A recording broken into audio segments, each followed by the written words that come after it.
আপনার নাম কি ভোটার লিস্টে আছে নাকি আপনার নামের ওপরও লেখা আছে আন্ডার অ্যাডজুডিকেশন?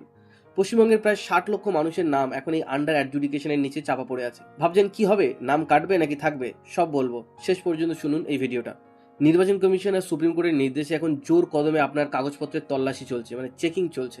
বিগত 2 তারিখ সোমবার রাত পর্যন্ত পাওয়া তথ্য বলছে 60 লক্ষের মধ্যে মাত্র 4,10,000 মানুষের কাগজপত্রই যাচাই করা সম্ভব হয়েছে।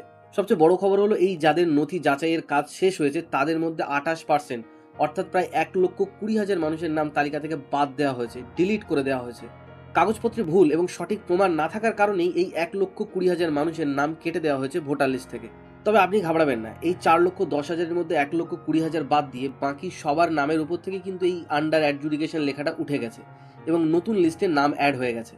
এখন প্রশ্ন হলো, বাকি যে আরো 56 লক্ষ, এদের কি হবে? 300 জন বিচারক দিন রাত এক করে কাগজপত্র পরীক্ষা করছে এবং নিয়ম অনুযায়ী ভোটের মনোনয়ন জমা দেওয়ার শেষ দিন পর্যন্ত এই কাগজপত্র যাচাই এবং নতুন লিস্ট তৈরির কাজ চলবে। কাজ দ্রুত শেষ করার জন্য ওড়িশা ও ঝাড়খণ্ড থেকে আরো বিচারক আসার কথা থাকলেও আপাতত পশ্চিমবঙ্গের বিচারকরাই কাজ সামলাচ্ছেন। তাই যাদের নাম এখনো আন্ডার অ্যাডজুডিকেশন মানে বিচারাধীন আছে, তাদের কাগজপত্র যদি ঠিক থাকে তাহলে চিন্তার কোনো কারণ নেই। তবে দেরি না করে ভোটার পোর্টালে গিয়ে নিজের স্ট্যাটাস চেক করে নিন। নামের পাশে ডিডি লেখা থাকলে অবিলম্বে নতুন ভোটার কার্ড অ্যাপ্লাইয়ের জন্য ফর্ম 6 ফিল আপ করুন।